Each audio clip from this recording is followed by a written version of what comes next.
Hey, this is Mike with Family Handyman. Over the past few weeks, we have been working on this amazing greenhouse.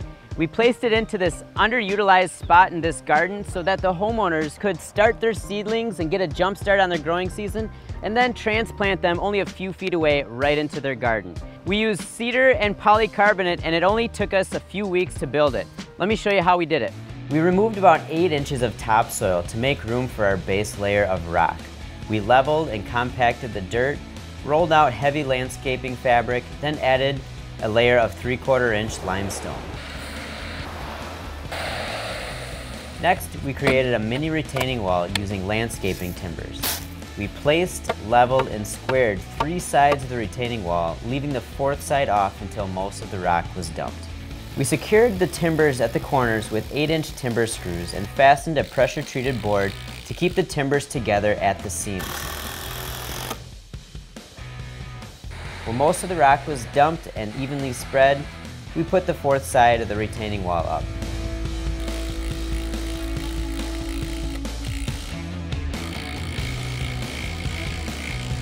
So the foundation is complete, all the rock's in, it's tamped out and it's level. Now we are ready to start framing up the walls. We'll begin with the sides and the back. The front will be done a little bit differently, but we'll address that when we get to it. To build the walls, we use pressure-treated 2x4s for the bottom plates and cedar 2x4s for the top plates. I cut them to length, spread them out, and then started attaching the studs.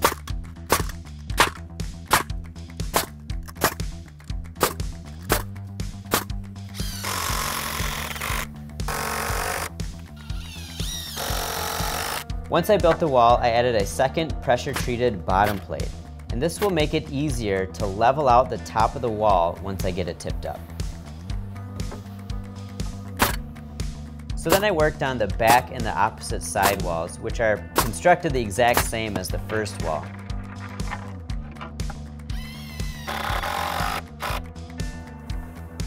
Once they were braced up, I fastened them at the corners, making sure that the top plates are nice and flush.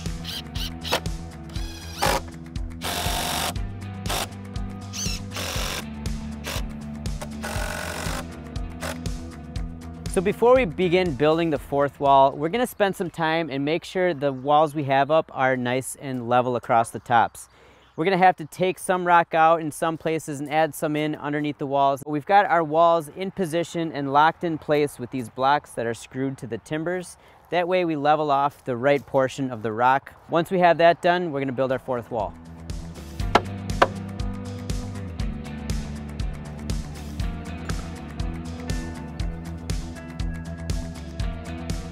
So the front wall is built slightly different than the back wall. The layout's the same, the studs are in the same spot, but we have taken out these 3 middle studs here because we need to make room for a door. Now, the walls are at 6 feet tall, and the door is going to be bigger than that. I wanted to build this so all the corners are connected and all the walls are tied together so it stayed nice and rigid while we were building the roof. So once the roof is installed, that'll tie in the corners and the walls all together, and then we can come back and cut the top and bottom plates out to make room for the door. To hold the walls to the ground, we found this really cool ground anchoring system. It's by a company called American Earth Anchors. It's a 3-inch bullet that gets pounded into the dirt through the plate. And then on the top end, you've got this cable that you thread through this washer system, and it automatically cinches the cable and holds the plate down to the ground.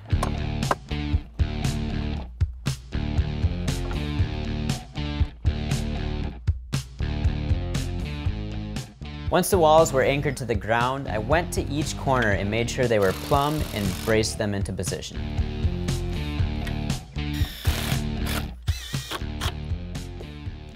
So I just got done assembling this table that's going to help us get the rafters cut and then assemble the trusses right on this.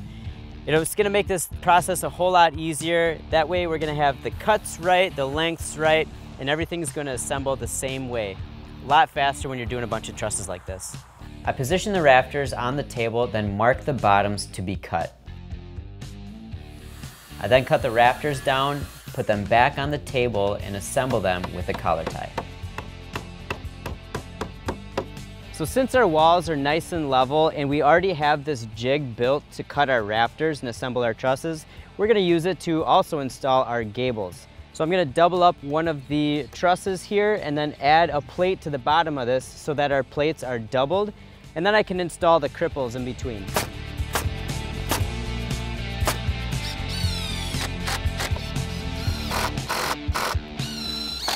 Then we place the tails of the gable on the wall and then use a long board to tip it up and brace it in place.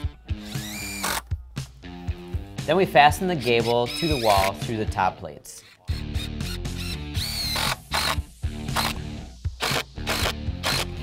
After we fastened the gable, we added a second top plate to the walls to fasten the trusses to.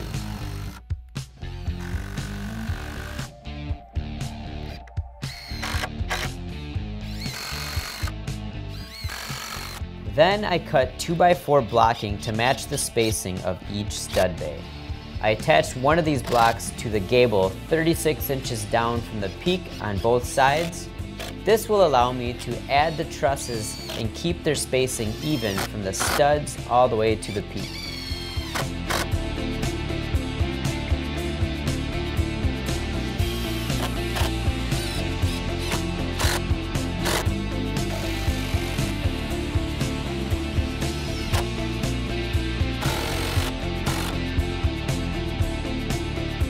We used special screws for trusses to fasten them to the walls.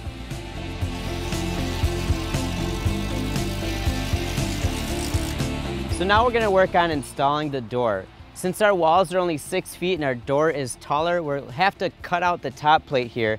But first we need to take some measurements from the door, transfer those to the wall here, and then start framing. We need to fit in a 36-inch door and the framing that will hold it. So we marked out a 42.5-inch opening in the center of the front wall and cut it out.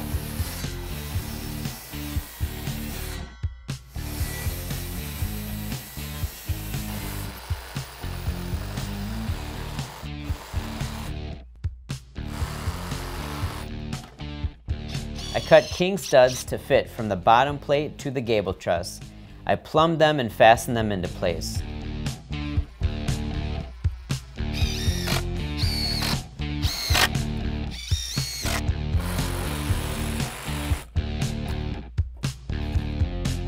Then I added trimmer studs to fit the height of the door and a header to finish out the framing.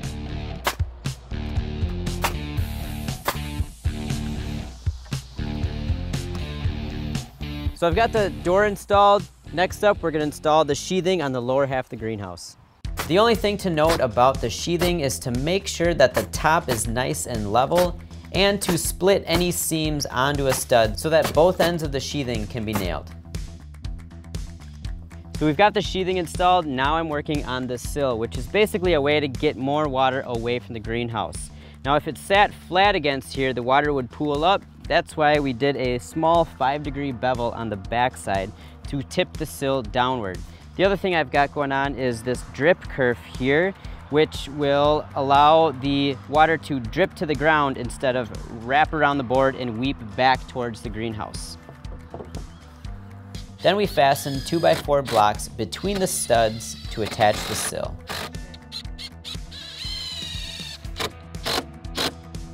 Then I added some trim to the corners over the sheathing, which will make installing siding much easier.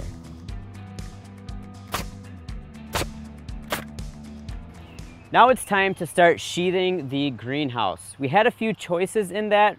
First of all, we could have used tempered glass, but that would have been really expensive and very hard to cut to size. Really, that's the Cadillac of this type of material here for the greenhouse. What we chose was an 8mm thick twin wall polycarbonate. And we chose the soft light version as opposed to the clear version because it lets 80% of the light through and it diffuses the light really well for nice, even light inside for the plants. I cut the polycarbonate to size and fastened them to the studs using 2-inch stainless steel roofing screws. At the same time, we started installing the siding. We used ring shank nails and made sure each course was level and matched up at the corners.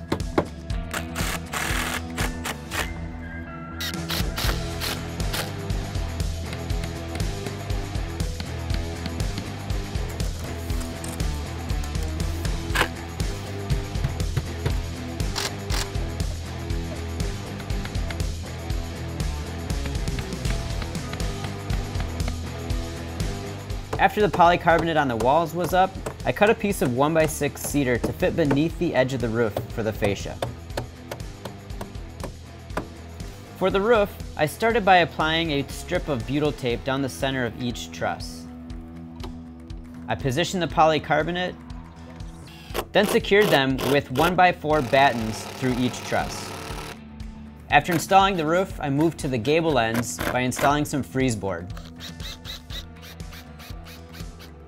Then to seal off the ridge of the roof, I attached a ridge cap. I cut it to size and then fastened them with 2-inch stainless steel roofing screws.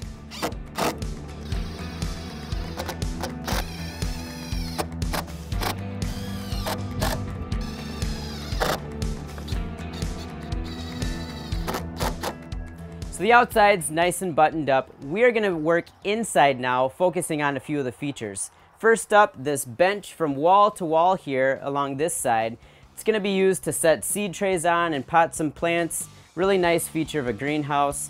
Really simple construction, 2x4 and cedar decking. Should go fast. Let's get going.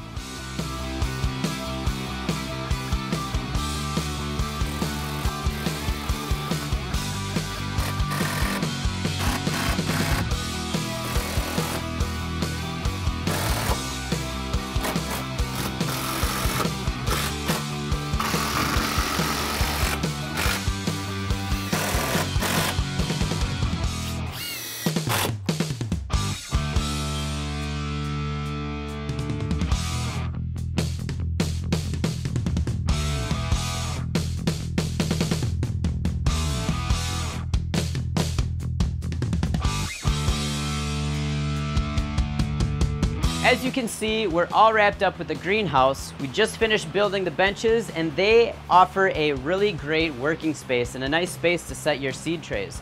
They also offer a great space to store your extra soil, mulch, watering cans, and other items you need for the greenhouse. Looking up here, we've got 2 circulating fans which will simulate real wind, which really strengthen up the plants like they're outside. And then we've got our grow lights up top all the way around, which will offer perfect light 24/7 for the plants. Finally, we've got this really cool vent fan up here, which can automatically turn on and off based on the humidity and the temperature found in the built-in sensor. So that's it. This thing is ready for use. For other great projects like this, head to familyhandyman.com.